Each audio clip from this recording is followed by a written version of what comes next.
billahi minasyaitonirrajim. Bismillahirrahmanirrahim. Assalamualaikum warahmatullahi wabarakatuh. Alhamdulillahirabbil alamin. Wassalatu wassalamu ala asyrafil anbiya'i wal mursalin wa ala alihi wa sahbihi ajmain. Amma ba'd.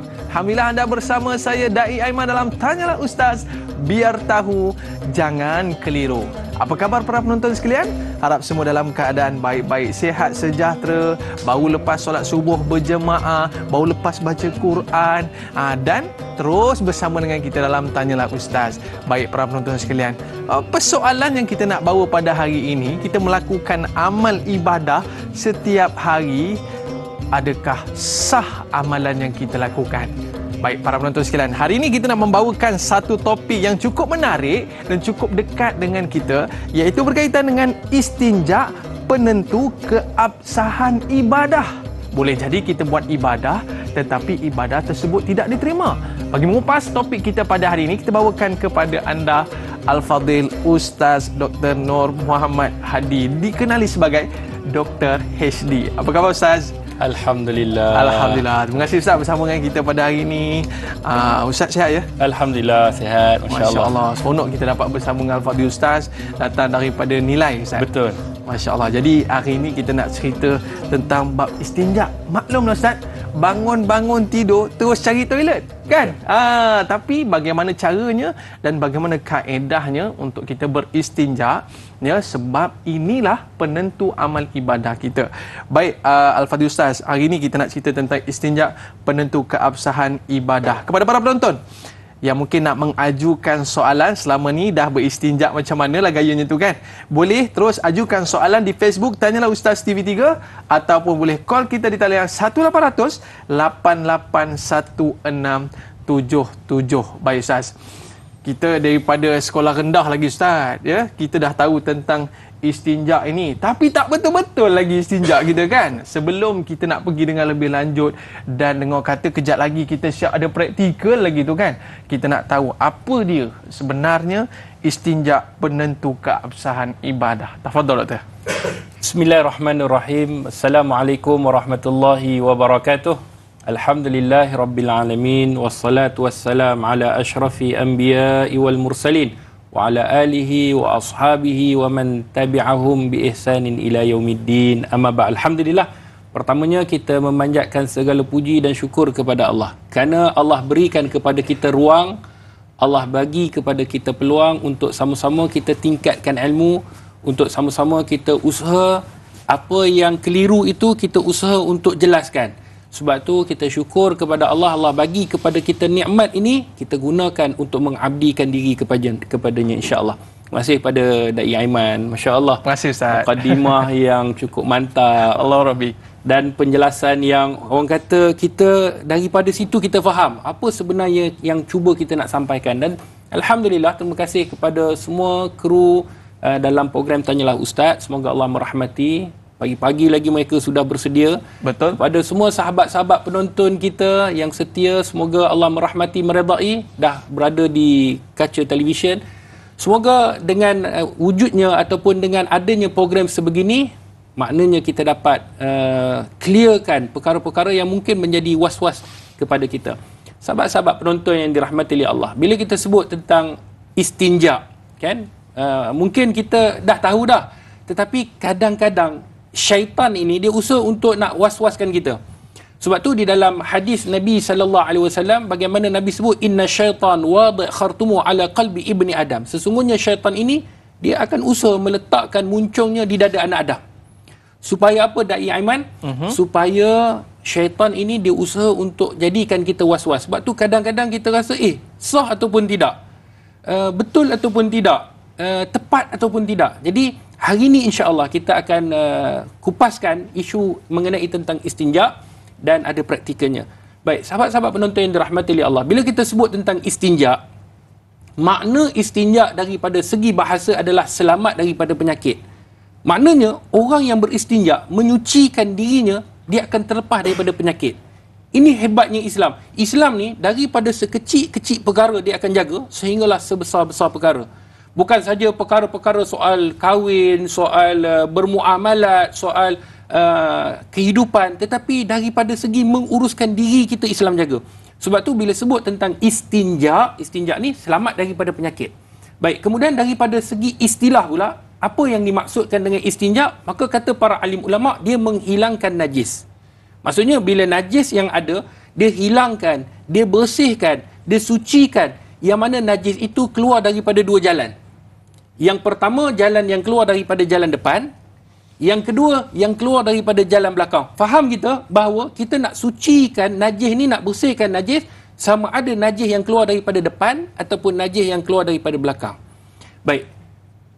Apa tujuan dia? Kita dah faham dah. Tujuan dia adalah salah satu seperti mana daripada segi istilah, tujuan dia adalah untuk kita hindari daripada penyakit. Tetapi di dalam Al-Quranul Karim, Allah Subhanahu wa taala menyebut seperti mana di dalam surah Al-Baqarah ayat 222. Allah sebut, "Innallaha yuhibbut tawwabin wa yuhibbul mutatahhirin." Sesungguhnya Allah ni sayang, Allah cinta, Allah menyukai orang yang bertaubat. Itu nombor satu. Dan kalau orang ni nak bertaubat, dia nak kembali kepada Allah, dia nak solat taubat, maka dia mesti juga menyucikan diri. Dan Allah cinta kepada orang yang sentiasa menyucikan diri dia. Dan di dalam surah Al-Mudassir, Allah Subhanahu wa taala sebut dalam ayat yang keempat, "Wasiyabaka fatahhir." Pakaian kamu mesti kamu bersihkan. Maknanya kalau kita hari ni istinja kita tak betul, pakaian kita akan kotor. Dan di dalam sebuah hadis Nabi SAW, kata Nabi apa? "Innakum qadimuna ala ikhwanikum." Kamu akan berjumpa dengan sahabat-sahabat kamu. "Fa aslihu libasakum wa aslihu rihalakum." Maka hendaklah kamu perbetulkan pakaian. Maknanya perkemaskan pakaian. Pakaian tu biar bersih. Dan kamu kena perelokkan kenderaan. Ini kata Nabi SAW. Dan dalam banyak hadis, seperti mana dalam riwayat Imamul Muslim, kata Nabi SAW, "At-tahur syatrul iman." Bersuci ini, kata Nabi SAW, adalah ciri-ciri keimanan. Maknanya orang tak bersuci, ada tak ciri keimanan dia? Oh, tak ada dah. Sebab tu, dia ada di negara Eropah, ni serba sedikit cerita. Di negara Eropah, bila kan di sana ada pakaian, kedai dobi dan sebagainya, orang yang buat servis dobi ni, dia kata saya boleh membezakan antara pakaian Muslim dengan non-Muslim. Oh, apa bezanya Ustaz? Sebab dia kata pakaian Muslim bila dapat, dia tak rasa bau, dia tak ada benda-benda yang dia bau-bau pelik. Ini betul ni cerita. Sebab saya pernah duduk di Morocco 10 tahun. Sebelah tu Spain, sebelah tu French. Orang-orang yang datang daripada negara sana, dia akan pergi ke Morocco untuk belajar bahasa Arab. Jadi dia kata pakaian orang Muslim ni bersih. Tak ada rasa bau-bau yang pelik. Tapi pakaian yang selain daripada itu, ada bau-bauan yang pelik. Kenapa? Kerana kita beristinja. Itulah yang diajarkan oleh baginda Nabi SAW. Hebatnya Islam, kerana diajarkan kepada kita cara bagaimana untuk kita menguruskan diri, untuk membersihkan diri, maka kita terhindar daripada pelbagai penyakit. Oh, kadang-kadang kita nak cepat-cepat je dalam toilet tu kan. Tak dah seminit dah selesai dah urusan di toilet. Takut-takut Ustaz, kita nak tawaf, kita nak sa'i 2 jam kita buat, Allah tak terima disebabkan kita tidak bersih dan kita tidak suci daripada hadas. Tapi itulah kita dalam beristinja ni kan, kita membersihkan diri ni, kita nak sebelum kita nak pergi kepada praktikal dan sebagainya, Ustaz, kita nak tahu juga apa sebenarnya kelebihan. Tadi Ustaz dah sebut satu dah, untuk kesihatan. Betul. Oh, baru saya tahu punya. Dan apa lagi hikmah yang mungkin Ustaz boleh kongsikan kepada para penonton kita ni yang jaga betul-betul bab bersuci ni, Ustaz? Baik, sahabat-sahabat penonton yang dirahmati oleh Allah. Kalau kita sebut tadi mengenai tentang hikmah dia, sebab apa pentingnya kita hari ini perlu menjaga kesucian kita. Yang pertamanya seperti yang kita sebutlah, ibadat kita tu. Risau kita tadi, kita nak sa'i, kita nak tawaf. Bagi mereka yang nak pergi haji sekarang ni, ataupun nak melakukan ibadah umrah, ataupun jangan kata umrah haji, kita nak melakukan ibadah solat kita yang setiap hari dituntut. Risau tiba-tiba solat yang kita buat Allah tak terima. Disebabkan apa? Disebabkan kita tak bersuci dengan sempurna. Kita hari ni, yalah, kita kata, alah Ustaz, senang je. Dia bukan masalah senang. Faham ataupun tidak? Betul. Betul ataupun tidak yang kita buat. Tapi bila kita dah faham, kita buat dengan cara yang betul, datanglah apa sekalipun godaan syaitan, waswas, kita takkan tertipu. Sebab dah faham. Sebab kita dah faham. Yang kebiasaan, abang-abang yang kerja kadang-kadang dia kata apa? Ustaz, saya tak boleh solat Ustaz. Sebab apa? Sebab seluar saya kotor. Sebab apa? Tadi saya masuk tandas. Adakah masuk tandas saja dah isytihar kotor? Sedangkan kita ada cara bagaimana kita nak menyucikan dia. Yang ni yang kita akan tunjukkan praktikalnya macam mana nak menyuci. Contohlah kita pergi tandas, tiba-tiba kan kita tak sengaja kena pakaian kita. Jadi takkanlah kita dengan alasan syaitan kata tak apa, kita postpone solat ni, kita qada nanti. Benda boleh qada. Buat apa buat sekarang? Kan? Jadi mereka fikir bahawa tak apa, boleh tinggalkan solat. Dan kebanyakan orang dia akan meninggalkan solat. Kenapa? Kerana dia anggap dirinya dia tak sempurna. Dan sebab itulah di surau-surau kadang-kadang dia letak kain pelekat. Bila kita kata tu boleh tukar kain pelekat dekat surau ada, dekat masjid, dia kata bagi alasan pula, Ustaz, kain pelekat tak tahu siapa punya. Takut kain pelekat tu ada panau, ada kurat, ada penyakit, tak nak solat juga. Masalahnya bukan masalah dia tak tahu, kadang masalah hati ni. Sebab tu yang disebutkan oleh para alim ulama mengenai tentang hikmah bersuci untuk Allah terima ibadah kita. Tu nombor satu. Nombor dua, seperti mana yang disebutkan tadi, terhindar daripada penyakit. Sebab itulah kita diminta untuk berkhatan. Kenapa? Kerana bila kita khitan, kita ikut cara Islam, maka kesucian itu dijamin. Kemudian bukan itu saja, untuk selesa bermuamalat dengan manusia. Kadang-kadang kita bila duduk dengan berinteraksi dengan orang, macam yang dalam hadis Nabi sebut tadi, kita bau something. Kita kata, ada bau sesuatu ni, nak cakap segan, tak cakap busuk. Kan? Ni bukan mulut, ni pakaian dia, pembersihan diri dia daripada istinja yang tak betul. Kemudian yang keempat adalah persekitaran bersih dan terjaga. Maksudnya kita akan dapat membersihkan. Ini hikmah-hikmah yang disebutkan oleh para alim ulama seperti mana yang disebutkan tadi. Maknanya ada juga orang macam tu, jenis banyak je alasan ni, kona sana, bab kebersihan ni dia boleh buat relax je kan. Sedangkan dalam Quran pun mungkin hadis Nabi SAW pun ada menyebutkan tentang bagaimana ancaman Allah Subhanahu Wa Taala terhadap orang yang ambil sambil lewa je. Alah, lebih kurang cukup lah. Yang penting nampak elok je bila pakai kain pelekat kan. Ada tak ancaman Ustaz kepada orang yang buat relax je tu kan? Terima kasih pada dari Aiman. Bila kita sebut sahabat-sahabat penonton yang dirahmati Allah, kita baca satu hadis. Kan Ustaz nak bawakan ada dua hadis, tetapi kita nak baca satu hadis dulu. Kata Nabi SAW ketika mana diriwayatkan oleh Imam Ahmad SAW, inna aksaral azabil qabr minal baul. Kebanyakan mereka yang diseksa oleh Allah dalam kubur ini, mereka yang mana? Mereka yang tidak menjaga air kencingnya. Alamak, insya-Allah. Ini kata Nabi. Sebab apa? Nabi tahu, dikhabarkan oleh Allah Subhanahu Wa Taala tentang cerita tentang azab, dan Nabi ada satu cerita, nanti kita akan ceritakan bagaimana mereka ini diseksa oleh Allah Subhanahu Wa Taala bukan sebab tinggalkan solat. Bukan sebab mereka kata kat orang, bukan sebab maki orang. Sebab apa? Sebab tak uruskan dengan cara yang betul istinja. Jadi mereka ni diazab oleh Allah Subhanahu Wa Taala kenapa? Kerana kencing. Dan seperti mana ada dalam sebuah hadis yang diriwayatkan oleh Imamul Bukhari di dalam sahihnya, satu hari Nabi SAW daripada Imam Ibnu Abbas, satu hari Nabi lalui satu jalan. Ni cerita ni supaya ambil pengajaran, iktibar dalam kehidupan kita. Nabi jalan dalam satu jalan, Nabi terdengar azab kubur. Allah, kenapa tu Ustaz? Kemudian ketika mana azab kubur tu Nabi SAW dengar, maka Nabi kata apa? Mereka berdua sedang diazab. Nabi dengar, sebab Allah berikan kepada Nabi SAW pendengaran mengenai azab. Kita kalau dengar, rasa-rasa tak pergi kubur kita. Orang ni jerit, orang Allah Akbar, orang ni jerit. Sebab apa? Sebab ni, sebab tu.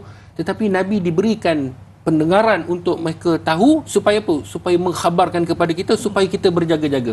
Baik, apa yang berlaku? Kata Nabi SAW, mereka ni diazab. Iaitu tidaklah mereka ini diazab dengan perkara-perkara yang besar, kata Nabi. Tetapi mereka diazab sebab apa? Yang pertamanya mengenai tidak menjaga kebersihan dari air kencingnya. Minta maaf saya sebut, tapi ini disebutkan oleh Nabi. Yang kedua kata Nabi SAW apa dia? Daripada mereka ni mengadu domba.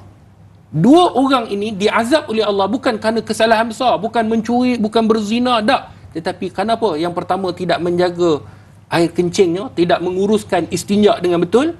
Yang kedua kerana mengadu domba. Allahu Akbar. Semoga hari ini kita faham dengan jelas keadaan bagaimana kita nak beristinja, cara nak beristinja. Kadang-kadang kita menggunakan air yang mana air itu suci, air itu bersih, tapi dia tak menyucikan. Allahu Maka Akbar. tak boleh kita beristinja.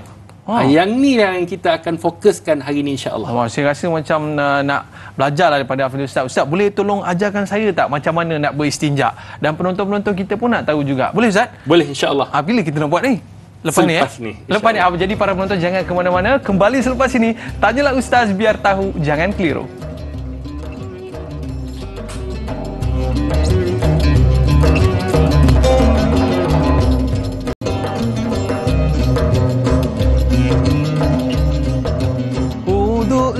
Berwuduklah sebelum kita sembahyang. Alhamdulillah, kembali dalam Tanyalah Ustaz biar tahu, jangan keliru. Terima kasih kepada para penonton yang terus kesetiaan bersama dengan kita dalam Tanyalah Ustaz. Pada ni kita bersama dengan Dr. HD. Itu dia, bukan TV je HD ya. Doktor pun HD juga. Hari ini kita nak bicarakan tentang istinja, penentu keabsahan ibadah. Kan? Kadang-kadang kita buat ibadah, bayangkan Ustaz kalau solat tarawih tu sampai setengah jam, 1 jam semayang. Tengok Ustaz, awal-awal tadi istinja tak buat betul-betul. Rugi je kita buat amal ibadah. Jadi Ustaz, kepada para penonton kita nak ajak lah kan, kepada para penonton mungkin ada kekeliruan dalam bab istinja ni kan. Maklumlah Ustaz, belajar dulu sekolah rendah, dah lupa dah. Jadi kepada anda semua yang nak ajukan soalan kepada Al-Fadhil Ustaz, boleh call kita di talian 1800 881677 ataupun terus ke Facebook Tanyalah Ustaz TV3. Baik Ustaz, ni macam ada dekat depan kita. Ada daunnya, ada tanah, ada batu, ada sabun, ada air. Baby pun ada. Jadi Ustaz, sebelum kita nak pergi dengan lebih lanjut tentang istinja ni, kita nak tahu juga Ustaz tentang apa di antara alat-alat yang boleh kita gunakan untuk beristinja ni. Tafadhal Ustaz. Bismillahirrahmanirrahim. Terima kasih kepada Da'i Aiman, penonton-penonton yang dirahmati oleh Allah. Kita macam dalam rancangan memasak pula kan. Ada bahan-bahan yang disediakan. Jadi dia special. Sebab tu fiqah ni sebenarnya seronok. Kenapa? Kerana dia fiqah ni praktikal. Benda yang perlu kita nampak dengan visual. Kita nampak cara bagaimana kita nak lakukan supaya kita boleh praktik di rumah. Macam masak lah kalau kita bagi teori. Okey, masukkan bawang, masukkan ni. Tapi tanpa praktikal tunjuk, mungkin kita tak faham. Tak nampak, tak jadi. Begitu juga dengan ilmu fiqah. Maka ilmu fiqah dipraktikkan untuk kita lebih jelas dan faham. Baik, apa yang kita nak cuba sampaikan, kalau kita lihat di papan putih, izinkan Ustaz nak syarahkan kepada di papan putih ni Da'i Aiman. Baik, bila kita sebut istinja penentu keabsahan ibadah, maka kita kena faham untuk kita nak menyucikan dua jalan tadi kan, kita sebut istinja ni kan Da'i Aiman, kita nak yang pertama kita nak menyucikan iaitu daripada jalan depan dan jalan belakang. Betul? Okey, itu semua kita dah faham. Baik, apa alat yang kita nak gunakan supaya kita boleh beristinja dengan sempurna? Okey. Kadang-kadang yang jadi masalah bila kita travel. Ada juga sekarang ni di mall-mall yang besar-besar ni kadang-kadang tak ada kepala pipe. Alamak. Yang ni masalah biasa. Panik. Apa ni? Kita biasa kadang-kadang cari kepala pipe tak ada. Kita kan tak ada kepala pipe. Yang ni rasa macam tak lulus. Kita rasa tak sempurna je. Sedangkan Islam ajar dah. Sebab tu kita tahu, cuma kadang-kadang dia rasa was-was, tak sempurna lah, rasa tak yakin lah, rasa macam tak sah lah. Sebenarnya bila kita faham sah, yang menjadi tak sah tu sebab dah adat kebiasaan kita menggunakan air saja, menyebabkan kita apa? Menyebabkan kita rasa kita bila buat selain daripada air kita rasa tak boleh. Was-was. Lagi-lagi abang-abang, kakak-kakak kan, maklum-paklong yang selalu pergi travel, contoh masuk hutan. Tiba-tiba tak ada air ataupun penggunaan air yang terhad. Macam mana kita nak beristinja? Maka ada jalan keluar, ada caranya yang diajarkan di dalam agama Islam. Baik, jom kita kenali. Yang pertama, alat yang boleh digunakan untuk beristinja, yang pertama air mutlak. Air mutlak ni dia mestilah air yang suci lagi menyucikan. Maknanya air yang suci lagi menyucikan, dia tak boleh air yang disebut sebagai air mustakmal. Contoh air mustakmal, air yang telah digunakan untuk kita dah mandi, kita tadah balik, kemudian kita nak menyucikan diri kita untuk nak membersihkan jalan depan, jalan belakang, maka tak sah. Tak sah. Kena faham tu. Kadang-kadang kita duduk tadah air tu, sedangkan air tu kita telah gunakan.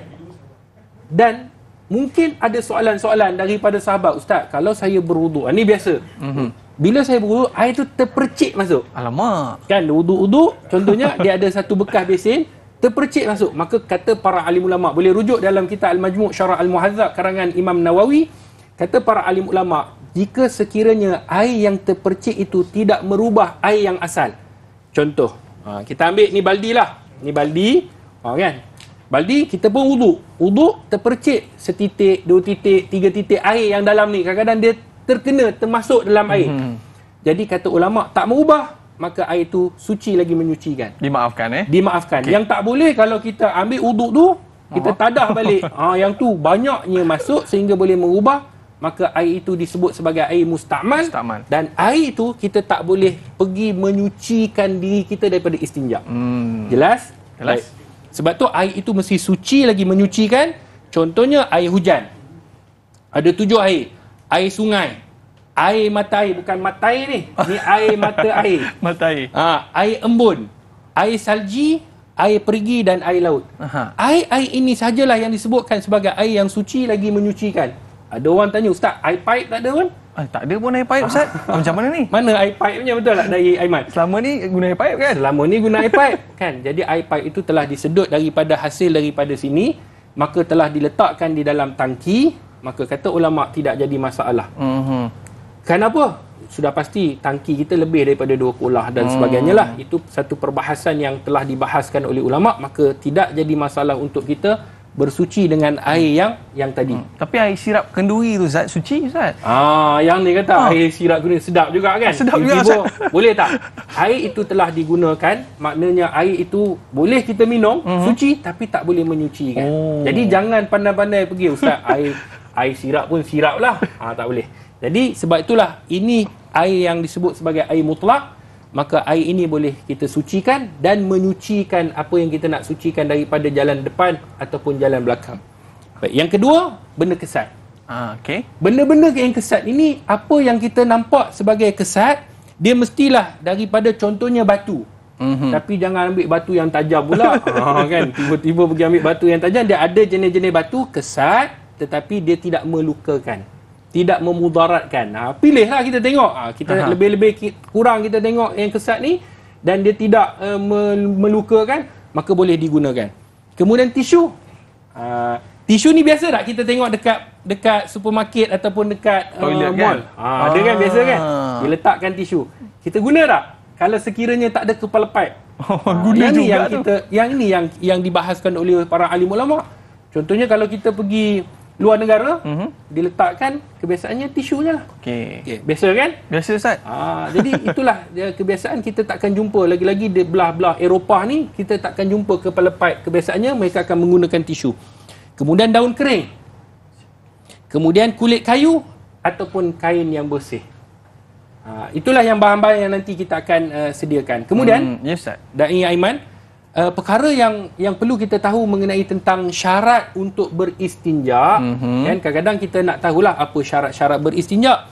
Ulama meletakkan ada 4. Okey. Yang pertama, dia mesti benda yang digunakan itu suci. Contohnya kalau kain tiba-tiba ada darah. Tak boleh, Ustaz. Darah tak boleh lah, sebab darah tu najis.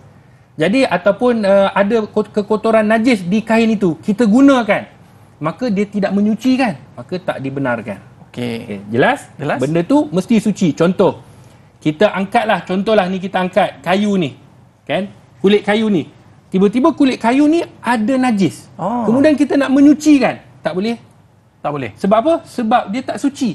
Bagaimana dia nak menyucikan benda yang dah tak suci? Okey, jelas? Yang kedua, benda yang digunakan sesuatu yang harus. Yang harus maksudnya dibolehkan. Contohnya kalau kita hari ni kata benda yang harus, kalau kita nak gunakan kertas, kertas tu mestilah yang boleh. Maksudnya bukanlah kertas daripada buku agama, minta maaf lah, ataupun benda-benda yang orang kata kita pandang dia daripada sudut ketinggian, ada ilmu. Jadi kita tak boleh nak menggunakan sebarang kertas. Pakat ada je, koyak kita guna, tak boleh. Yang ketiga, benda yang digunakan mesti sifatnya membersihkan. Contoh orang tanya kan, plastik boleh tak? Oh, plastik dia licin lah Ustaz. Licin. Jadi dia tak kesat, licin. Jadi dia tak boleh dalam kategori untuk nak menyucikan jalan depan dan jalan belakang. Nampak? Dia mesti sifatnya menyucikan. Dan yang terakhir dari Aiman dan sahabat-sahabat penonton yang dirahmati oleh Allah, tidak dibenarkan beristinja dengan sesuatu yang dimuliakan. Benda contohnya apa? Contohnya sayur. Okey. Ada juga sayur-sayur yang macam kesat kan? Boleh tak? Tak boleh sebab dimuliakan. Maksudnya kita barang makanan kita. Tulang. Contohnya tulang boleh tak? Tulang. Tulang kesat Ustaz. Tulang kesat. Tapi tak boleh kerana makanan apa? Makanan jin. Okey. Mana Ustaz tahu? Ustaz jin ke? Tak, bukan saya kata. Tu ulama sebut. Memang makanan tulang tu makanan jin. Okay. Jadi makanan walaupun itu bukan kita tak makanlah tulang. Okey. Tapi makanan kita menghormati makhluk Allah yang lain yang Allah berikan, maka makanan tulang itu tak dibenarkan untuk kita beristinja. Walaupun kita jumpa, Ustaz suci dah. Kemudian dia harus, okey, dia tak ada masalah, tidak ada tulisan-tulisan yang mungkin yang boleh tidak boleh beristinja, tetapi disebabkan dia adalah makanan jin, tulang, maka tidak dibenarkan di dalam Islam. Tu kita kena pilih betul-betul Ustaz. Betul. Tapi tadi Ustaz sebut mall tadi Ustaz pulau-pulau terkeluar pula air. Kan? Terkejut kita. Tapi Ustaz, bila dalam mall tadi Ustaz, adakah kalau ada tisu dan ada air, kita kena utamakan air ke ataupun pakai tisu pun dah cukup dah? Ke macam mana tu Ustaz? Baik, sahabat-sahabat penonton yang dirahmati oleh Allah. Kata para alim ulama, sekiranya kita ada dua-dua.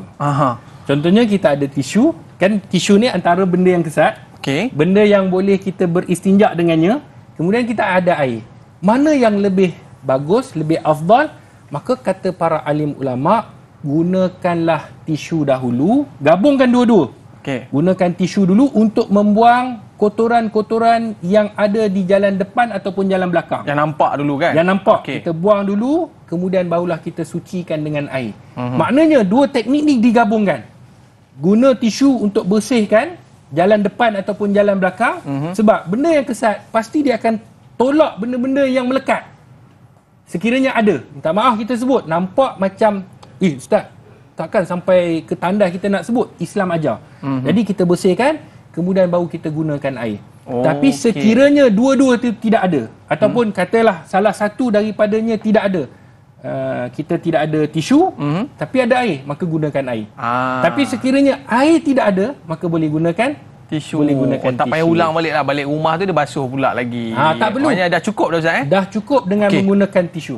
Mungkin kita nampak dekat depan ni Ustaz, ada batu, air dan sebagainya. Jadi kita nak mulakan dengan air dulu Ustaz. Baik, kita nak guna yang air biasa dah orang guna. Air biasa dah orang guna. Kita nak gunakan yang tak biasa. Tak biasa. Daun, batu, kulit kayu, tisu. Kita ada baby ni, kita pinjamlah baby kan. Jadi kita nak tunjuk demo sedikit bagaimana kita nak beristinja. Minta maaf Ustaz sebut kalau menggunakan anak patung ni supaya kita nampak dengan lebih jelas. Contohnya tisu. Tisu Ustaz. Minta dai ambil satu tisu. Contohlah kita ambil tisu daripada tandas. Tisu ni bersih dan tisu ni kesat. Maka bagaimana kita nak buat? Maka kalau kita lihat di jalan belakang, ni contoh saja jalan belakang, ni jalan belakang, ni jalan depan. Kalau sekiranya jalan depan ataupun belakang, maka kita ambil tisu, kita lap tanpa menggunakan tangan, menyentuh tangan kita, kita lap. Maka tempat yang kena jangan lipat.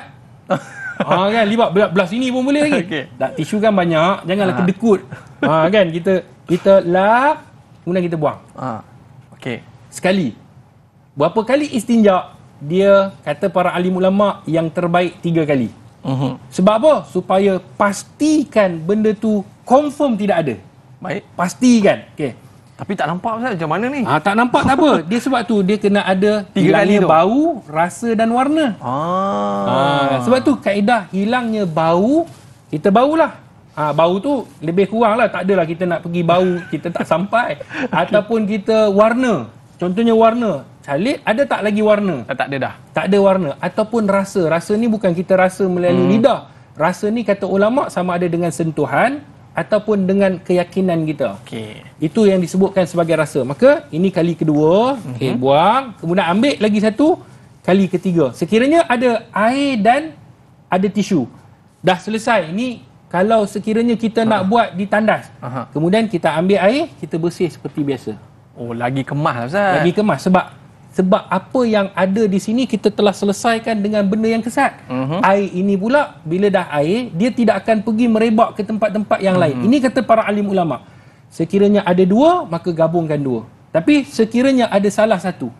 Kalau ada air, kita dah biasa dah. Air biasalah kan. Dari Aiman kita dah biasa menggunakan air. Tetapi sekiranya yang ada hanya contohnya daun kering. Ni daun kering. Kan? Maka kita pilih daun kering yang mana daun itu boleh kita gunakan untuk beristinja. Maka kita ambil daun ni, kita sapu macam tisu tadi. Tarik sapu. Ustaz, sekiranya 3 itu, contoh kita buat 3 tu rasa tak yakin, maka kata ulama boleh tambah. Kalau katakan 3 tak cukup, ambil 5. Tapi dia mesti witir. Okey. Sebaiknya witir. Okey, ambil 5. Ustaz, rasa 5 ni macam tak cukup, ambil 7.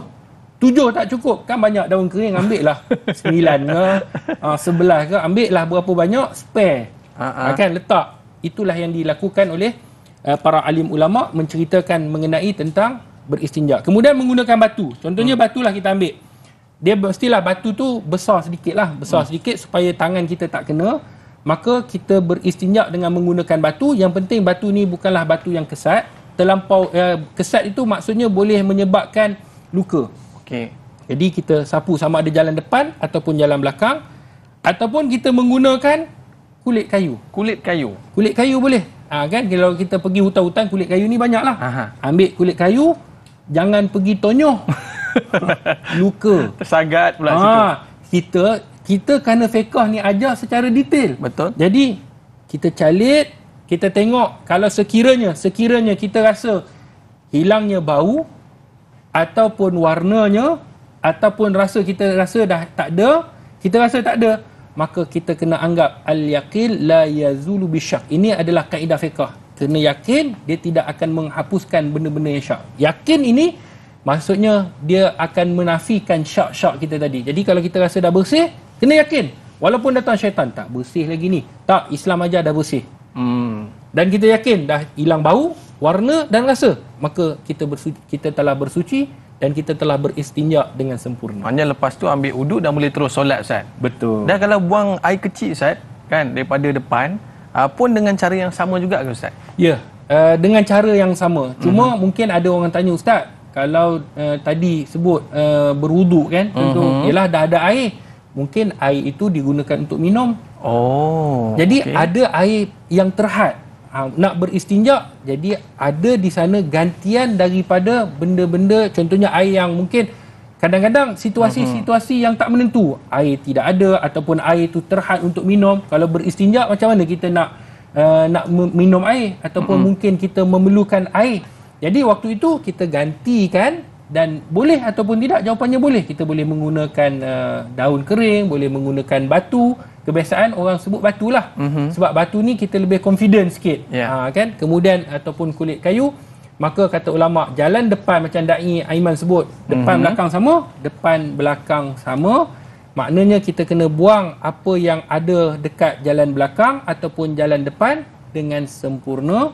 Kalau tak cukup 3, boleh buat 5. Tak cukup 5, boleh buat 7. Tak cukup 7, boleh tambah lagi 9. Sehingga kita rasa dah bersih, maka waktu itu kita boleh solat dengan sempurna. Yang penting kita yakin Ustaz ni mak-mak kita, penonton-penonton kita di rumah ni kan, yang ada baby tu mesti pakar lah bidang-bidang ni. Dia bersihkan sungguh-sungguh sampai tak ada bau Ustaz. Dan paling penting sekali, kita buat itu untuk kesempurnaan sebelum kita melakukan ibadah kepada Allah SWT. Nampak gaya Ustaz? Ramai pula penonton kita nak tanya tentang solat istinja ni. Bolehkah kita raikan dia orang Ustaz? Boleh. Tapi lepas ni lah ya. Kita bagi peluang untuk kita rehat dulu. Dan para penonton jangan berganjak ke mana-mana, kembali selepas ini. Tanyalah Ustaz, biar tahu, jangan keliru.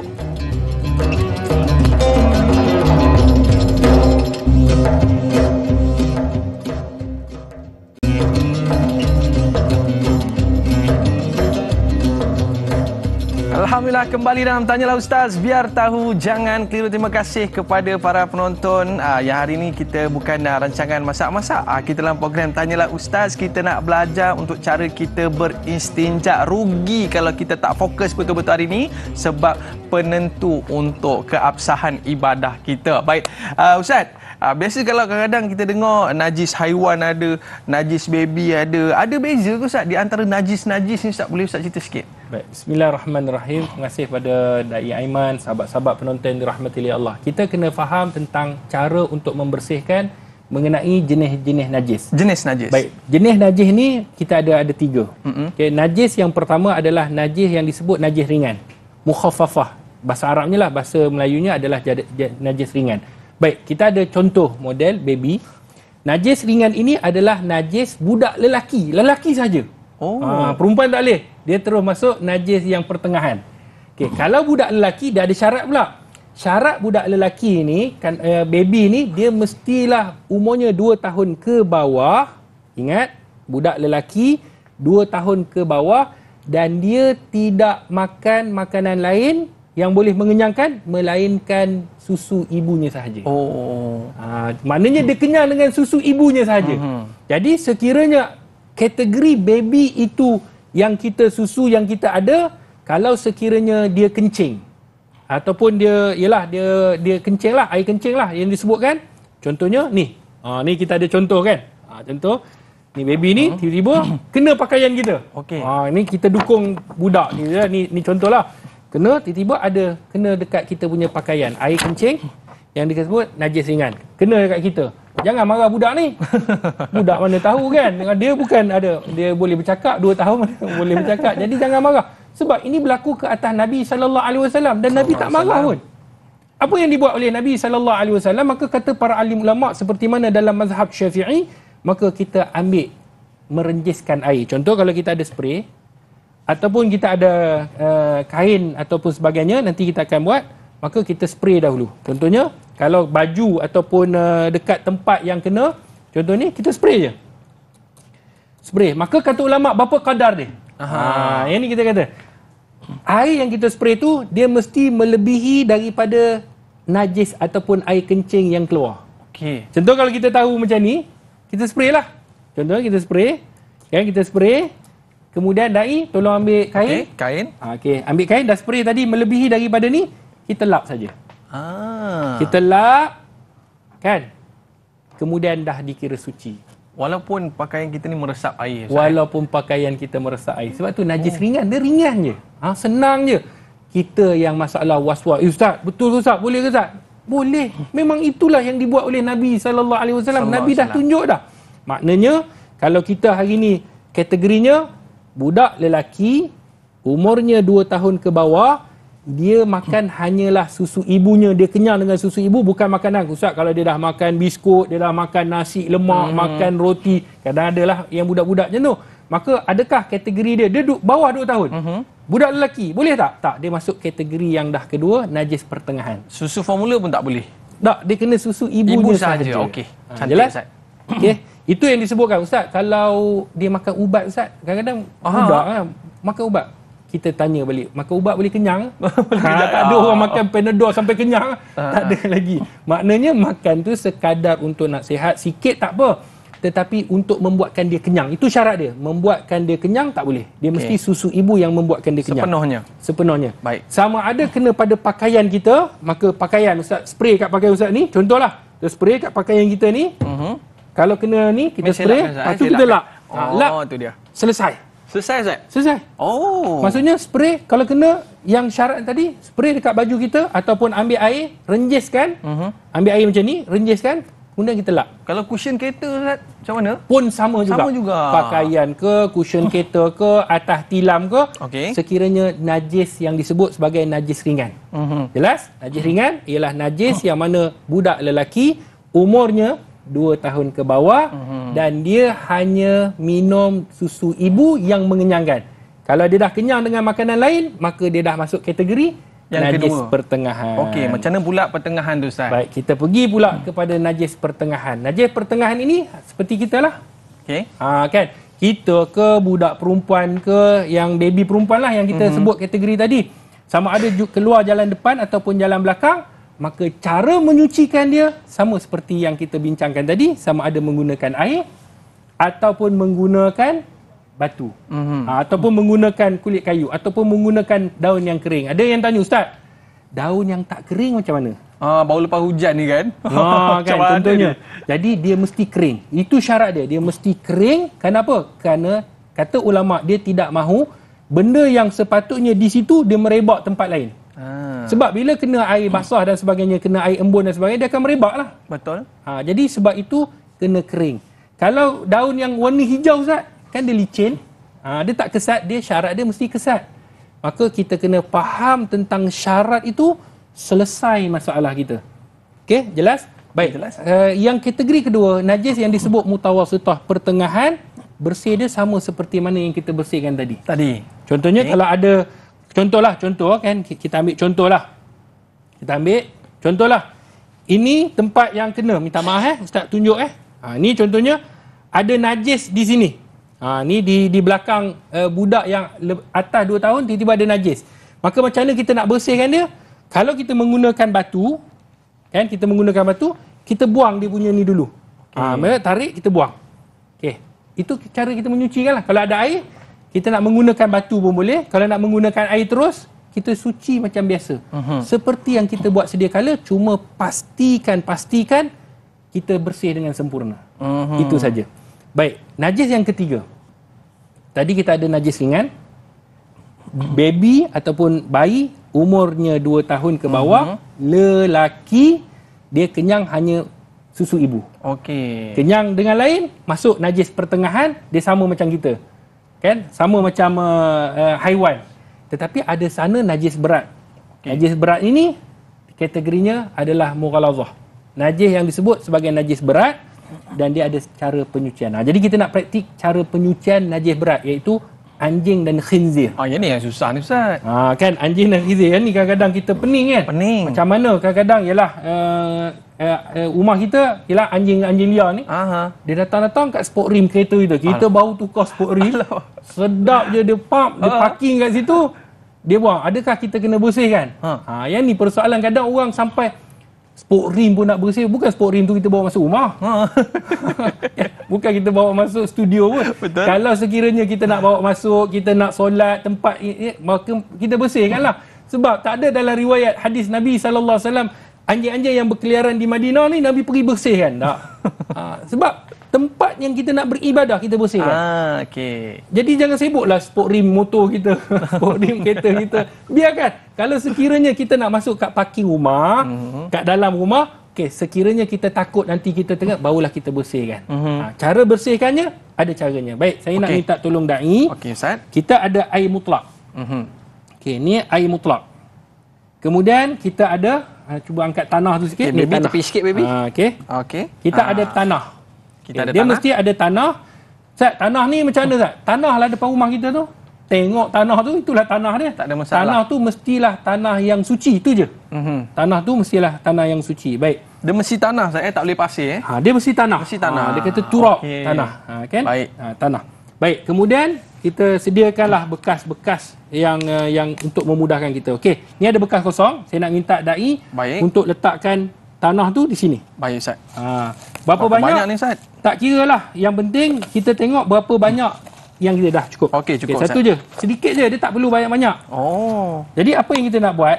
Dia mesti seperti mana di dalam hadis Nabi SAW, hadis yang dikeluarkan oleh Imam Al-Bukhari dan Imam Al-Muslim di dalam sahih kedua merekanya, kata Nabi SAW, "Idza walaqal qalb fi ina'i ahadikum", maka jika anjing menjilat bekas kamu, fi ina'i ahadikum fawsilhu bil ma', maka basuhlah dengan air, ulahunna biturab, salah satu daripadanya adalah dengan air tanah. Maka cara nak menyucikan air yang mutlak tadi, kita angkat, contohlah sekarang ni kita ambil ni, kemudian kita ada tanah ni, kemudian kita gaulkan dia, begini kan. Okey, sekarang ni dah jadi apa? Air tanah. Air tanah. Maka kita buat macam ni. Okey, contohlah kalau tangan kita ni tadi ada najis, ni najis, contohlah kita terkena dengan najis yang berat, maka kita buang najis ni dulu. Buang dia, ambil kain ke, ambil batu ke, kita buangkan dia. Kemudian contohnya tangan kita ataupun pinggan, apa sahaja yang terkena dengan najis, sama ada anjing ataupun khinzir, maka caranya ambil air yang ni, air yang disebutkan sebagai air tanah yang kita dah gaul, maka kita basuh. Tengok cara basuh dia, boleh fokus . Okey, ni kita basuh. Tangan kita kena ni. Okey, kita basuh. Ini Kita gosok. basuhan pertama tadi Ustaz. Basuhan pertama kata ulama. Okey. Ulama ada berbeza kata basuhan ke berapa. Kalau basuhan yang ke-7 yang terakhir sekali maka dia akan jadi ke-8. Oh. Maka kata ulama basuhan pertama itu mestilah dengan air tanah. Ni air tanah ni yang kita dah campur ni. Kan ada air, ada tanah, campur je. Campur kemudian kita basuh. Nampak? Tangan Ustaz ni kan. Dah kena air tanah kita gosok dekat tempat tu. Kemudian apa yang boleh kita buat selepas tu? Tadi 7 kali, 6 kali pula dengan air mutlak. Dia mesti 7 kali, kata Nabi. 7 kali. Maksudnya, yang pertama dengan air tanah, kemudian yang kedua, boleh da'i tolong? Okey Ustaz, saya tolong Ustaz. Okey. Basuh kan? Okey. Ni 1. Okey, basuh. 2. 3. Okey, lagi? Okey Ustaz. 4. 5. 6. Okey, cukup. 6 kali dan kita telah selesai daripada najis, membersihkan najis yang berat.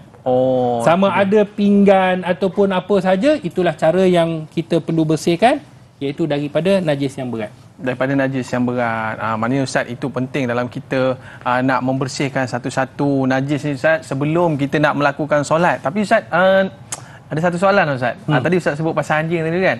Kalau dia berlegar-legar dekat kawasan tu, alamak, takut pula kan kasut aku pula terkena bekas tahi anjing ni ke kan. Jadi adakah kita kena bersihkan juga lantai-lantai tu? Kan? Tapi kita rehat dululah Ustaz. Para penonton nak tahu jawapannya, jangan berganjak ke mana-mana. Kembali selepas ini. Tanyalah Ustaz, biar tahu, jangan keliru.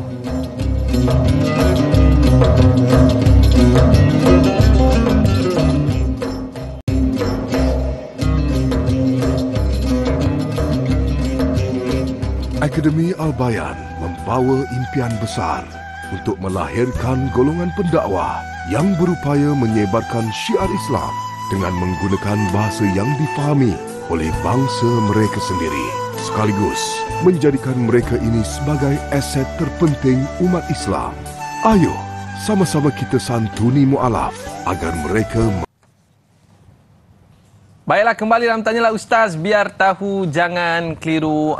Ustaz, sebagai pengasas Al-Bayan ni Ustaz, jadi bagaimana kita lihat anak-anak mu'alaf ini daripada awal mereka belajar ni mesti belajar bersuci dulu Ustaz. Jadi kita nak tahu juga bersesuaian dengan topik kita pada hari ini, apakah di antara aktiviti yang disediakan Al-Bayan dalam memberi pemahaman kebersihan secara sunnah kepada golongan mu'alaf ni terutamanya. Silakan Ustaz. Sahabat-sahabat penonton yang dirahmati oleh Allah Subhanahu Wa Taala, sebenarnya kami di Pertubuhan Akademi Al-Bayan, kita menerangkan macam mana yang kita terangkan tadi. Kita terangkan kepada sahabat-sahabat yang baru masuk Islam, yang nak mengenal Islam, yang nak belajar tentang Islam. Apa yang kita buat? Kita mengajar tentang bab kesucian. Antara yang program yang pernah kita buat, kita pernah buat satu program, subhanallah, satu program yang mendapat sambutan daripada sahabat-sahabat mu'alaf kita, iaitu sunatun abang mu'alaf. Macam mana tu? Jadi kebiasaannya kita tengok sunat ni budak. Yang ni sunat-sunat ni umur 70 tahun ada lagi. Allah. Sebab mereka rasakan, ialah ketika mana mereka dah kembali kepada agama fitrah, kemudian mereka tahu tentang kepentingan, tetapi cuma tidak ada kesempatan. Ialah disebabkan kos. Hari ni kos dia memang sangat, subhanallah, 1,500 hingga ke 2,000 ada. Sebab tu mereka tak mampu. Jadi sahabat-sahabat yang telah menyumbang ke tabung pembangunan Akademi Al-Bayan, kita bekerjasama dengan pihak klinik, kita buat satu program yang mana hari itu dihadiri oleh lebih kurang 50 orang abang-abang mu'alaf kita. Ada yang anak dia sunat, mu'alaf juga. Anak dia sunat, pak dia pun sunat sekali. Awal-awal datang nak bawa anak je, tetapi datang dengan ayahnya sekali. Dan kos itu sudah pasti kita dapat daripada sahabat-sahabat yang menyumbang. Jadi kita nak membangunkan dan kita nak berikan kepada mu'alaf-mu'alaf supaya mereka menyempurnakan agama. Sebab tu kita buat program-program, dan banyak lagi sebenarnya program. Kita ajarkan tentang kebersihan kepada mereka supaya mereka boleh mengamalkan Islam dengan cara yang betul. Bayanglah kalau tak berkhatan tu kan, macam mana kita nak jaga kebersihan. Tapi macam mana Ustaz kita nak mengajak orang ramai untuk sama-sama kita berganding bahu Ustaz, untuk sama-sama kita menyertai pembangunan tahfiz dakwah anak mu'alaf yang pertama di Malaysia ni. Silakan Ustaz. Baik, sahabat-sahabat penonton yang dirahmati Allah, saya tak boleh buat seorang. Walaupun misi ni sebaik mana pun, saya perlukan kepada sahabat-sahabat, saya perlu mengajak kepada hartawan, dermawan, mereka yang mempunyai hati yang nak melihat sinar Islam. Kerana kita nak menegakkan kalimah la ilaha illallah. Itulah dakwah baginda Rasulullah. Ketika mana Nabi SAW keluar berdakwah, Nabi kata, ya ayuhan nas, wahai manusia, qulu la ilaha illallah, sebutlah tiada Tuhan yang disembah melainkan Allah, wa antum tuflihu, kamu pasti akan berjaya. Maka kami di Pertubuhan Akademi Al-Bayan usaha untuk membangunkan sebuah tahfiz dakwah anak-anak mu'alaf. Yang pertama di Malaysia. Sahabat-sahabat kita dah ramai dah untuk menyantuni golongan mu'alaf, tapi anak-anak mereka ni kita mempunyai aset terpenting. Kita ada dalam bahasa, dalam bangsa yang pelbagai. Mereka boleh dalam bahasa Mandarin, mereka boleh dalam bahasa Tamil, mereka dalam etnik yang pelbagai. Jadi kita nak gunakan aset kita ni, Dai Aiman, sahabat-sahabat penonton, untuk keluar berdakwah di jalan Allah. Apa yang kita dapat? Subhanallah. Ganjaran yang pertamanya sudah pasti kalau kita lihat seperti mana di kaca televisyen kita nampak kita akan membina sebuah komplek, di sana ada rumah Allah. Sesiapa yang membina rumah Allah, Allah akan bina rumah kita dalam syurga. Dai, kalau rumah kita dah confirm ada dalam syurga, jalan nak ke syurga tu mudah. Sebab rumah kita dah ada. Betul. Jadi rumah dalam syurga, bukan rumah dalam neraka. Rumah dalam syurga ni. Jadi rebut peluang untuk nak membina rumah Allah. Tu nombor satu. Nombor dua, bayangkan sekiranya anak-anak yang seperti kain putih yang tak dicorakkan lagi, mereka belajar tentang wuduk, mereka belajar tentang istinja, mereka belajar tentang bersuci, mereka belajar tentang solat, kerana mereka baru masuk Islam. Dan hasil kita memberi sumbangan ke tabung pembangunan Akademi Al-Bayan, bukankah kita akan mendapat sumbangan itu, kita akan mendapat ganjaran? Kenapa? Bila mereka solat, kita dapat. Hasil kita memberi sumbangan, hasil kita membina sebuah komplek untuk mereka belajar. Permintaan, kadang-kadang ada mu'alaf yang datang menangis, Ustaz, saya tak faham tentang Islam dan saya tak nak anak saya tak faham. Jadi saya nak anak saya faham. Kalau boleh anak saya ni, mereka katakan kalau boleh mereka juga memahami dan boleh berdakwah di jalan Allah dengan kepelbagaian bahasa. Dan ganjaran yang paling hebat, ya Allah, semoga kita tergolong dalam golongan orang yang bersama dengan Nabi, iaitu mereka yang mengislamkan orang. Ustaz boleh cerita sikit tak, mereka yang dapat belajar tentang bersuci, tentang Islam ni, apa respon mereka Ustaz? Sebenarnya mereka sangat teruja sebab mereka tahu tentang bagaimana kita nak menyucikan, cara nak membersihkan diri. Mereka tahu bahawa sebelum daripada ini mereka tak tahu. Tetapi dengan adanya Pertubuhan Akademi Al-Bayan, kita usaha untuk membantu mereka dan mereka akan usaha untuk mengislamkan orang lain. Dan ganjaran mengislamkan orang lain itu mendapat ganjaran yang sangat besar. Jadi kitalah orang-orang yang dipilih oleh Allah. Jadi macam mana para penonton kita ni nak berganding bahu untuk infak kepada Akademi Al-Bayan ni Ustaz? Baik, sahabat-sahabat penonton yang dirahmati Allah, seperti mana yang tertera, boleh layari di laman web kita www.akademialbayan.com. Di sana kalau tuan-tuan layari, kita ada artikel, kita ada e-book percuma tentang korban yang akan datang. Semuanya secara percuma. Boleh download dan boleh berinfak terus ke sana. Sama ada di mana pun kita berada, luar negara ataupun dalam Malaysia, boleh berinfak seperti mana QR code dan seperti mana nombor yang tertera. InsyaAllah kita doakan siapa-siapa yang berinfak, yang menyokong, mendoakan, menyebarkan, Allah berikan kerahmatan, Allah berikan kebahagiaan, dan insyaAllah kita nak tengok sinar Islam ini akan terus berkembang di bumi Malaysia. Masya Allah, seronok kan bila mana seorang yang tak kenal Allah, seorang yang tak tahu tentang agama dan akhirnya bersuci dan melakukan ibadah kepada Allah SWT, dan anda pun dapat tumpang pahala. Baik, kita dah tamat di TV3 dan kita akan sambung lagi 30 minit di TV9. Para penonton, jangan ke mana-mana. Kembali selepas ini, tanyalah Ustaz biar tahu, jangan keliru.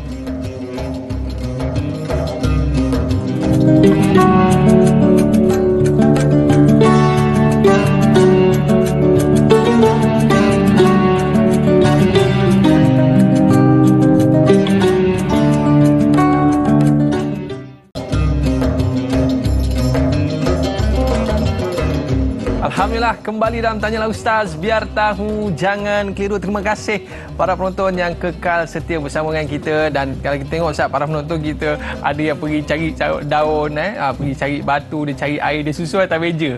Maklumlah nak belajar kan. Alhamdulillah, kita belajar tentang istinja, penentu keabsahan ibadah, kita bawakan kepada anda Ustaz Dr. Nur Muhammad Hadi yang dikenali sebagai Dr. HD. Wow.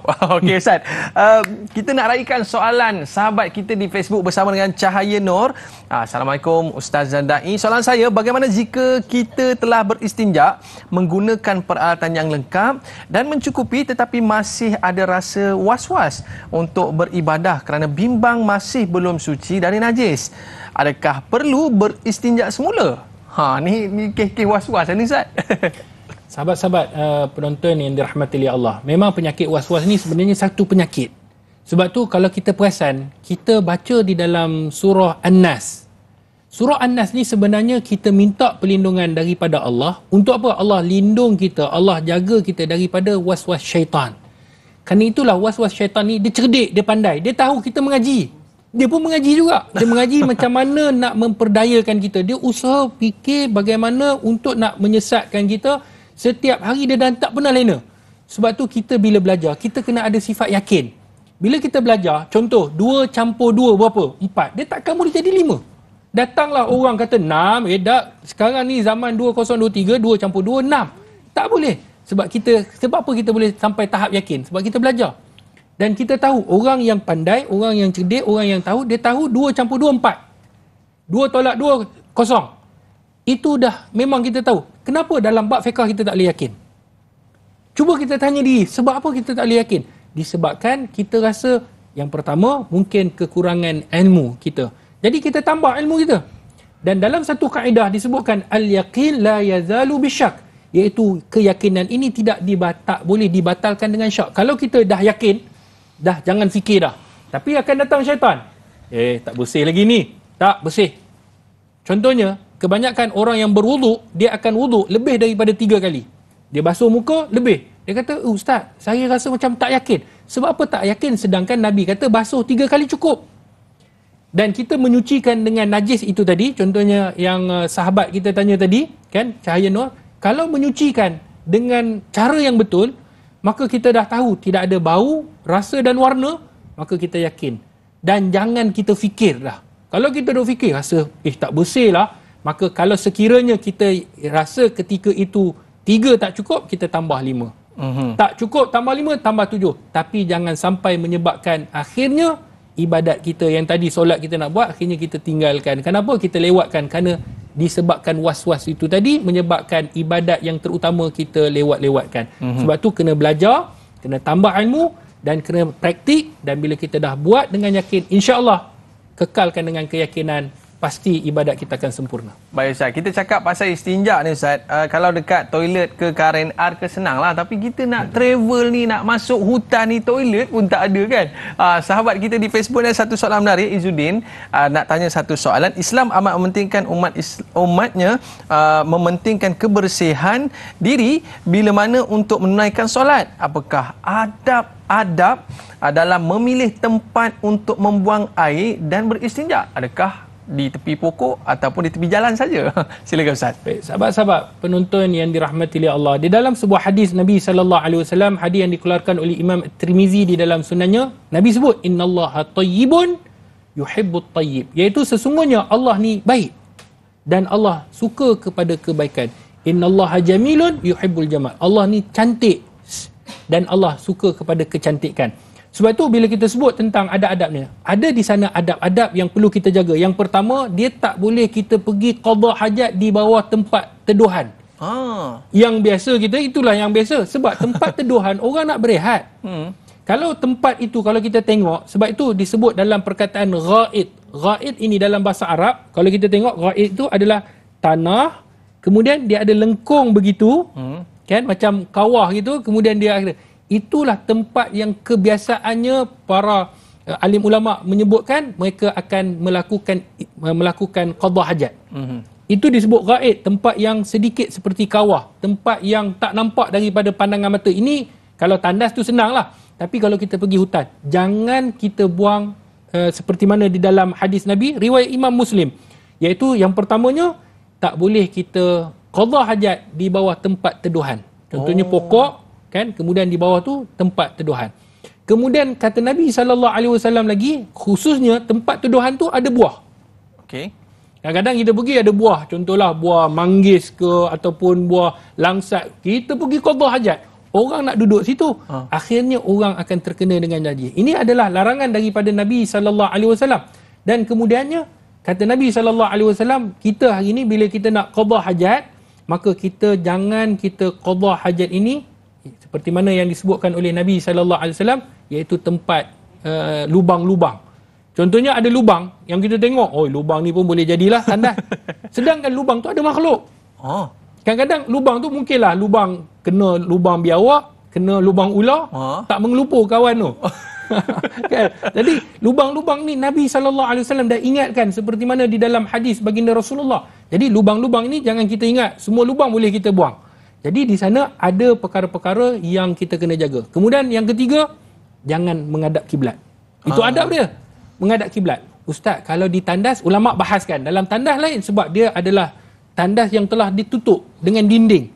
Maka walaupun dia menghadap kiblat, ini perbahasan ulama, boleh rujuk di dalam kitab-kitab ulama yang contemporary, mengatakan kalau sekiranya dah di dinding, dah ada, maka kalau sekiranya tak boleh dielakkan, maka kalau menghadap kiblat tetapi sebab di dalam tandas, maka tidak jadi masalah. Tetapi yang disebutkan oleh para alim ulama seperti mana dalam hadis, yang mana tembok tu, tembok yang tidak ada tembok, contohnya dia qada hajat tidak ada tembok lah, contohnya di padang dan sebagainya, jangan menghadap kiblat. Ini antara adab-adab yang perlu kita tahu supaya kita tidak qada hajat tempat yang salah.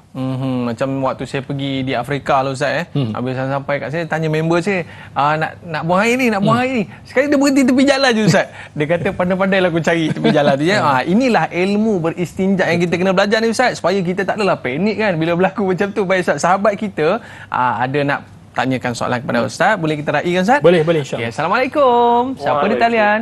Waalaikumsalam warahmatullahi wabarakatuh. Ya, Dai Aiman Azman Sufian dan juga Ustaz Dr. HD tadi ya. Saya sebut HD sajalah ya, sebenarnya ringkas. Jadi soalan saya begini, Doktor ada sebut tadi mengenai najis yang berat ni, Doktor. Contohnya anjing dan juga khinzir ataupun babi ni Ustaz ya. Kita cakap babi lah senang. Dia tekan keluar khinzir kan macam tak jadi babi pula saya sebut ya. Jadi saya cakap gitulah. Jadi apabila hujan petang, contoh hujan petang mana rumput semua basah, kita nak masuk hutan ke apa ke ni Doktor, bila masuk dah tentulah kalau ada si babi tadi lalu, itu kesan dia tu lekat pada rumput dan basah tadi tu, jadi kita pula lalu situ, jadi tak sengaja kita kena juga kaki kita, bekas-bekas yang dia lalu tadi Doktor. Bagaimana cara kita ni? Apakah kita kena cuci dengan air tanah ke, ataupun istinja dengan air tanah macam Ustaz contoh tunjukkan tadi, ataupun biarkan saja begitu ke, ataupun bagaimana keadaan macam ini Doktor? Dan mana tahu air liur dia ke meleleh ke lagi, mana kita tahu pada rumput tu kita tak nampak, jadi kesan dia lalu tu. Jadi bagaimana cara nak beristinja ke ataupun tak payah Doktor? Itu soalan saya Doktor dan Dai. Terima kasih banyak Doktor dan Dai. Assalamualaikum. Waalaikumsalam warahmatullahi wabarakatuh. Baru saya ingat Ustaz, kita ada tertinggal soalan tadi. Yang mana ada anjing lalu dekat bawah-bawah apartmen tu kan. Kadang-kadang kita pun yakin, alamak tadi nampak macam ada anjing kat sini, aku terpijak pula, alamak kena istinja ke, kena samak ke ni kan. Sama lebih kurang dengan soalan penanya kita sebentar tadi. Fadhil Ustaz. Baik, bismillahirrahmanirrahim. Terima kasih kepada Haji yang bertanya, semoga Allah merahmati. Baik, sahabat-sahabat penonton yang dirahmati oleh Allah Subhanahu Wa Taala, kita kena tahu bahawa pada zaman baginda Nabi SAW di bumi Madinah ni ada juga anjing. Tetapi tidak diminta oleh Nabi SAW untuk membersihkan kawasan-kawasan yang anjing tu lalu. Tidak, tak perlu. Melainkan tempat-tempat yang kita sebut tadi, tempat-tempat yang berkaitan tentang kita nak melakukan ibadat. Contohnya rumah kita ataupun tempat masjid ataupun surau yang kita nak melakukan ibadat itu tidak boleh ada najis. Baik. Kalau kita masuk hutan, dia seperti mana ada sebuah hadis Nabi SAW, Umar Al-Khattab dengan seorang sahabat ketika mana lalu di satu tempat tadahan air, lalu sahabat ni bertanya kepada penjaga air tu. Dia kata, ada tak binatang buas, sebab mereka nak minum, ada tak binatang buas yang minum di tempat sini? Maka kata Umar, jangan kamu bagi tahu dia. Maka kata Umar apa? Minum. Benda yang kita tak nampak, jangan kita hukumkan. Yang ni yang menjadi banyak masalah dalam kalangan masyarakat kita. Kadang-kadang benda tu kita tak nampak. Masuk tandas, Contohlah, dia sama je, sama ada najis berat ataupun najis pertengahan. Masuk tandas, kita keluar tandas, rasa-rasa kena air najis dekat seluar kita. Sedangkan kita tak nampak. Kalau kita nampak, senang je. Kita bersihkan dengan air. Contohnya tak perlu pergi dobi, tak perlu guna sabun. Kita hilangkan bau, rasa dan warna kalau najis pertengahan. Tetapi ada pun contoh kalau kita masuk tadi hujan, kemudian ada khinzir. Ialah bahasa Melayu kita babi lah. Khinzir. Maknanya kalau tempat itu kita nak lalu, baik kita tanya persoalan dia. Kita tahu tak khinzir tu lalu situ? Kalau kita tak tahu dan sebab tempat tu besar, maka pada ketika itu jangan was-was. Dan kita lalu seperti biasa. Macam yang soalan da'i tadi. Ustaz, kalau anjing ni berlalu kat sini, jadi kita tak tahu sebab benda tu tempat umum. Kita pun pijak dengan menggunakan kasut. Jadi tidak jadi masalah dan kita tak boleh nak menghukumi secara exactly ataupun spesifik ini tempat najis. Contohnya dalam hadis Nabi, pinggan kita spesifik. Tangan kita pegang anjing tu spesifik. Maksudnya kita pegang, kita nampak, maka barulah kita menghukumi. Adapun jalan-jalan tempat-tempat ini, selagi mana tidak kita tahu tentang spesifiknya dan tidak ada kaitannya untuk kita beribadah, maka pada waktu itu kata para alim ulama tidak jadi masalah berdasarkan hadis Umar Al-Khattab tadi. Okey Ustaz, tadi kita ada sebut tentang air mutlak tadi Ustaz. Kita berbalik pada meja kita kat tadi. Air mutlak Ustaz sebut di antaranya air hujan. Betul. Ataupun air laut, air sungai. Tapi ni sahabat kita di Facebook ni ada satu soalan Ustaz bersama dengan Bahiyah Baharum. Boleh tak kita ambil wuduk dengan air swimming pool? Sampai-sampai menyelam tu ambil wuduk terus. Boleh Ustaz? Baik. Secara ringkasnya, bila kita sebut air, para alim ulama membahaskan dalam mazhab Syafi'i, dia adalah 2 kulah. 2 kulah ni berapa Ustaz? 270 liter. 270 liter. Kalau air 1 liter, berapa kena? Ni kalau matematik, berapa? 270 botol. Jadi 270 botol. Maknanya 270 liter ke atas, air 2 kulah, maka dibenarkan. Dan sekiranya najis masuk, tak merubah warna, tak merubah air itu, maka air itu tetap boleh. Lebih daripada 2 kulah. Berdasarkan hadis Nabi SAW, Bi'rul Buda'ah. Seperti mana yang sahabat tanyakan kepada Nabi SAW, ada satu telaga yang dibuang padanya benda-benda najis. Tapi Nabi kata boleh digunakan sebab dia lebih daripada 2 kulah. Berapa? 270. Tapi dalam mazhab Abu Hanifah, minta maaf saya sebut pelbagai mazhab supaya kita faham. Mazhab Abu Hanifah dia lain sikit. Dia kata apa? Kalau contoh ni kalau boleh nampak meja ni kan, contohlah. Kan? Kalau tepuk air belah sini, air sana tak bergoyang, tak bergoncang. Kalau tepuk sini, air sana tak bergerak. Maknanya air tu banyak. Ini dalam mazhab Abu Hanifah. Dia diibaratkan macam tu. Dia tak kira berapa liter. Tepuk sini, sana bergoyang tak? Kalau tepuk sini, sana tak bergoyang, maknanya air tu banyak. Tapi kalau tepuk sini, air sana bergoyang, maka waktu itu dia kata sedikit. Tetapi dalam pandangan mazhab Syafi'i, 270. Kembali pada soalan, kalau sekiranya swimming pool kita ni lebih daripada 270, maka boleh kita tak jadi masalah. Tidak jadi masalah, boleh beruduk dengan sambil berenang tu terus sambil uduk. Baik, betul. Kita ada pemanggil di talian. Assalamualaikum. Siapa di talian? Waalaikumsalam. Dai Aiman Kak Iyat sini. Hayat Ismail dari Rawang. Masya-Allah. Silakan Kak Iyat. Terima kasih Dai. Assalamualaikum Ustaz. Waalaikumsalam. Soalan Kak Iyat Ustaz, kebiasaannya kita mencuci kita menggunakan tangan. Bagaimana ada setengah orang Ustaz, dia hanya menggunakan gayung Ustaz, dia siram saja. Jadi lagi satu Kak Iyat nak tanya tentang hukum harus dan makruh tentang kanan dan kiri, tangan kanan dan kiri Ustaz. Bagaimana seorang yang sekiranya dia lazim kidal Ustaz? Itu saja soalan Kak Iyat Ustaz. Terima kasih Ustaz. Assalamualaikum. Waalaikumsalam warahmatullahi wabarakatuh. Tu kadang-kadang dia main simbah je Ustaz. Selepas ni kita jawab, para penonton nak tahu jawapannya. Kembali selepas ini, tanyalah Ustaz, biar tahu jangan keliru.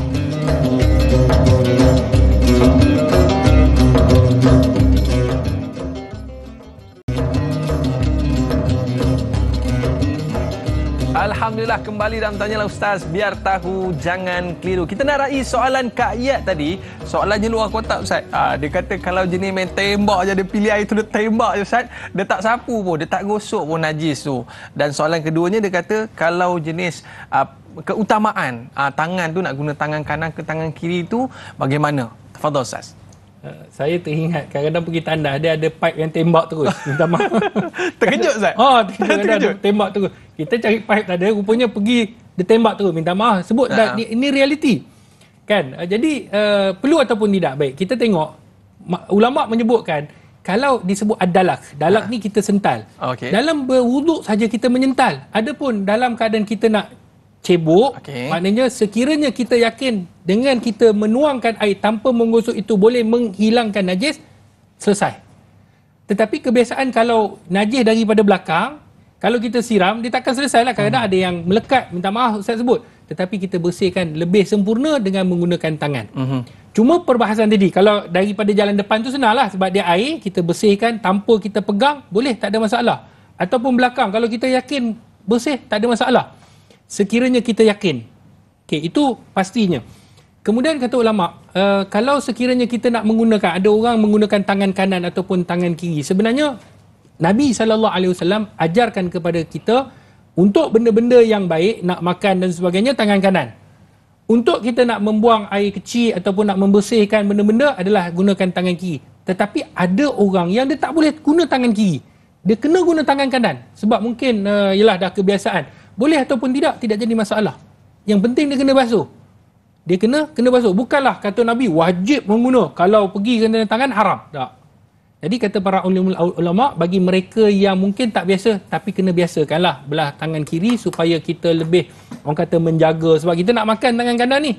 Tetapi kalau sekiranya ada keperluan, contohnya nak menguruskan ibu yang sakit, kadang-kadang nak guna tangan kiri ni kita kekok, nak kena menggunakan tangan kanan juga, maka kata ulama dibolehkan. Selepas tu kita bersihkan dengan sempurna, insya-Allah najis itu akan hilang. Kalau kita bawa kereta Ustaz, tiba-tiba alamak melintas pula, pong, kita langgar khinzir Ustaz. Adakah kereta tu kita nak kena samak ke bagaimana Ustaz? Baik, seperti yang kita sebut tadi macam sport rim lah. Kalau sekiranya kereta itu tidaklah melibatkan kita nak bawa masuk dalam rumah kita, tak perlu pun. Contohnya yang disebutkan oleh para alim ulama adalah pinggan mangkuk yang kita nak guna untuk makan. Kita nak buat untuk beribadat. Ataupun tempat dalam kereta. Contohnya kalau dalam kereta kita beli kereta yang kita tahu. Kita tahu owner dia bawa, kita tahu dengan yakin. Tak boleh agak-agak. Dia mesti najis ni kita nampak. Kita tahu. Contohnya, walaupun kadang-kadang ada ialah yang non-Muslim, contohnya mereka kadang-kadang memang ada anjing, tapi tak semua anjing naik kereta. Kan? Tak semua, walaupun dia bela. Yang penting, kalau kita nampak jiran kita memang selalu dia bawa anjing dia pergi round jalan-jalan kan. Kan? Jadi bila kita nak beli kereta dia, kita tahu. Maka waktu itu kita kena sertulah, kita kena bersihkan. Tapi kalau kita tak nampak, ada orang tanya saya, ada satu ketika mana saya jadi pensyarah, ada satu soalan. Dia kata, Ustaz, dia kata di bilik hotel kita ni, ni reality. Kita kena bersihkan pinggan mangkuk, kita kena bersihkan cawan. Kenapa? Kerana kita tak tahu, mungkin kat situ ada arak, mungkin ada kat situ, kita kena bersihkan. Baik. Kemudian dia tanya kepada saya, macam mana pandangan? Saya kata, sekiranya kita tak nampak, kita jangan menghukumi benda yang tak nampak. Ini yang akan timbul was-was. Lainlah kalau kita masuk pintu-pintu bilik hotel kita, contoh kita buka-buka, atas pinggang kepala khinzir satu. Astagfirullahaladzim. Contoh. Kan, dihidangkan kepala. Baik punya, ada siap, ada apple lagi kan, gitu, kepala khinzir. Baru kita hukum, oh yang ni kita nak pakai, kita kena bersihkan seperti mana najis yang berat tadi. Tetapi kalau kita guna, tak nampak, tak yakin, kita basuh. Kalau rasa habuk ke apa, bersih macam biasa. Baik. Dah selesai. Jadi benda Islam ni tak memberatkan, jangan kita beratkan. Kerana Islam ni mudah, tetapi jangan memudah-mudahkan. Sekarang ni dah canggih Ustaz. Alat-alat dia pun dah disediakan. Jadi sahabat kita daripada Muhammad Nasir ni dia tanya Ustaz, kalau kita menggunakan sabun khas yang diperbuat daripada tanah tu macam mana pula Ustaz? Baik. Kalau kita tadi kita ambil tanah tu kita buat. Sebenarnya itulah asal. Tetapi sekarang ni kita of course lah sudah pasti kita makin nak maju. ringan kan, nak bawa senang Ustaz. Yalah, kalau saya duduk kondo nak tanah tu Ustaz, saya duduk tingkat 30. Nak pergi ambil tanah tu kat bawah. Susahlah. Jadi kita beli sabun khas ni, boleh tahu? Tidak jadi masalah kerana itu dah memudahkan. Macam debu khas pun senang. Tetapi kembali kepada asal. Kalau sekiranya kita rasa benda tu mudah je. Jadi kalau kita nak beli itu satu bab, tapi ada orang yang mungkin dia rasa nak beli pun dia kurang berkemampuan, kembali kepada fitrah seperti mana yang disebutkan dalam hadis Nabi, disebutkan oleh para alim ulama, itulah asalnya. Kalau kita buat itu dah sempurna, tanpa membeli sabun pun tidak menjadi masalah. kerana asalnya adalah dengan menggunakan tanah yang bersih. Baik Ustaz. Kita dah sebut tentang kita sucikan najis bayi, najis kita dan sebagainya. Tapi mungkin kita nak tahu jugalah Ustaz, mungkin suatu hari nanti Allah uji kita yang mana kita ni terpaksa untuk membersihkan najis mak ayah kita, tukar pampers mereka dan sebagainya. Mungkin ada sedikit nasihat pada Ustaz sebagai kesimpulan kita pada hari ini. Tafadhal Ustaz. Sahabat-sahabat yang dirahmati oleh Allah, ada satu bab Nabi SAW sebut di dalam hadis yang dikeluarkan oleh Imam Al-Bukhari, inna abwabul jannah thamaniyatul abwab. Sesungguhnya pintu syurga ni ada 8. Salah satunya pintu birrul walidain, pintu berbakti kepada ibu bapa. Jangan rasa terpaksa berbakti kepada ibu ayah kita. Jangan rasa. Rebut peluang untuk kita berbakti. Sekiranya kita perlu membersihkan najis ibu bapa kita, maka bersihkanlah sempurna. Sekiranya mereka terlantar, bersihkan. Yang penting, yang pertama, jangan tengok aurat sekiranya tidak perlu. Oh, macam itu je lah Ustaz? Tak, maksudnya ada kain, kita sucikan atas kain. Maksudnya, kain tu kita angkat sedikit kain, masukkan tangan je, kita bersihkan. Sekiranya tidak perlu lihat, jangan lihat. Okay. Tetapi sekiranya perlu lihat pada kadarnya, dia sama saja. Bagaimana jenazah yang kita mandikan tak perlu lihat, maka jangan kita lihat melainkan pada kadarnya saja. Begitu juga dengan orang hidup, dia ada aurat, dia ada rasa malu, maka kena rasa walaupun mak ayah kita, tetapi jangan ada rasa geli. Seeloknya berlapik saya. Seeloknya nak berlapik pun boleh dengan tangan kita pun tahu. Mak kita mana ada berlapik waktu bersihkan kita. Betul, takkanlah kita nak bersihkan mak ayah kita dengan berlapik. Maka ada satu pintu untuk kita berbuat bakti, maka rebutlah pintu ini.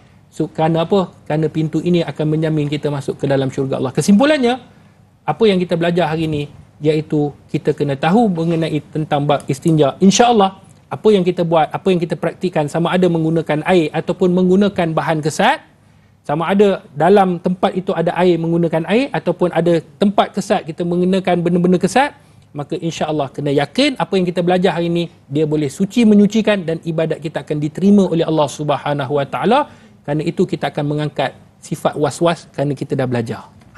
Itulah pada hari ini kita belajar tentang bersuci, dah reti, jangan lupa kita amalkan di rumah dan juga kita ajar kepada anak-anak kita. Baik Ustaz, kita dah berada di akhir siaran, jadi kita nak minta Al-Fadhil Ustaz untuk mengakhiri program kita pada ini dengan mengetuai bacaan doa. Tafadhal Ustaz. Bismillahirrahmanirrahim. Alhamdulillahirabbil alamin wassalatu wassalam ala asyrafil anbiya'i wal mursalin wa ala alihi wa ashabihi wa man tabi'ahum bi ihsanin ila yaumiddin. Ya Allah, ya Tuhan kami, sesungguhnya kami mengangkat tangan kepadamu ya Allah. Kami memohon kepadamu ya Allah, tiada Tuhan yang kami sembah melainkan Engkau ya Allah. Engkaulah Maha Pengasih lagi Maha Penyayang. Engkaulah yang Maha Mulia ya Allah. Ya Allah, ya Tuhan kami, sekiranya Engkau tidak mengampunkan dosa kami ya Allah, maka termasuklah kami dalam golongan orang-orang yang zalim. Ya Allah, kami banyak melakukan kesilapan dan kesalahan. Ampunilah dosa kami ya Allah. Ampunilah dosa kedua ibu bapa kami ya Allah. Rahmatilah mereka seperti mana mereka merahmati kami sewaktu kami kecil. Ya Allah, ya Tuhan kami, matikanlah kami dalam kebaikan ya Allah. Jangan Kau akhirkan kehidupan kami dalam keburukan ya Allah. Ya Allah, ya Tuhan kami, jadikanlah lidah kami sentiasa berzikir kepadamu. Jadikanlah hati kami sentiasa ikhlas kepadamu. Jadikanlah tubuh badan kami sentiasa beribadah kepadamu. Ya Allah, ya Tuhan kami, jika ada dalam kalangan kami yang sakit, maka Engkau bantukanlah ya Allah, sembuhkanlah mereka. Jika ada dalam kalangan kami yang berdosa, ampunilah dosa kami ya Allah. Jika ada dalam kalangan kami yang susah, bantu kami ya Allah. Jika ada dalam kalangan kami yang mempunyai keaiban, tutuplah aib kami ya Allah. Jika ada dalam kalangan kami yang berhajat kepada Engkau dengan apa-apa hajat yang baik untuk kami ya Allah, yang Engkau redha ya Allah, maka Engkau perkenankanlah segala hajat kami. Ya Allah, kumpulkanlah kami bersama dengan junjungan besar baginda Nabi SAW. Ya Allah, ya Tuhan kami, fahamkanlah kami mengenai agama-Mu ya Allah. Faqihkanlah kami di dalam agama-Mu ya Allah, supaya ibadat kami diterima oleh-Mu ya Allah. Ya Allah, terimalah doa kami ini ya Allah. Sesungguhnya yang menerima doa hanyalah Engkau ya Allah. Rabbana atina fid dunya hasanah wa fil akhirati hasanah wa qina azabannar. Wa sallallahu ala sayidina Muhammad walhamdulillahi rabbil alamin. Amin amin ya rabbal alamin. Terima kasih kita ucapkan kepada Al-Fadhil Ustaz Dr. Nur Muhammad Hadi, Doktor HD atas ilmu yang diberikan, dan tak nak kotor-kotor lagi, tak nak bernajis lagi, kita nak bersih supaya amal ibadah kita diterima Allah SWT. Baik para penonton sekalian, esok temu janji kita dalam topik perbincangan pembiayaan dan deposit bersama dengan Al-Fadil Ustaz Ahmad Usni Abdul Rahman, dibantu oleh moderator Dai Azrin. Baik para penonton, saya Dai Aiman, mohon maaf di atas telanjur kata, terlajak bicara. Ada rezeki kita jumpa lagi. Ila liqa, ma'assalamah. Kita tutup majlis dengan kafaratul majlis dan suratul Subhanakallahumma bihamdika asyhadu an la ilaha illa anta astaghfiruka wal asri innal insana lafi khusr illa alladziina amanu wa amilus solihati wa tawassaw bil haqqi wa tawassaw bis sabr. Ila liqa, ma'assalamah. Assalamualaikum warahmatullahi wabarakatuh.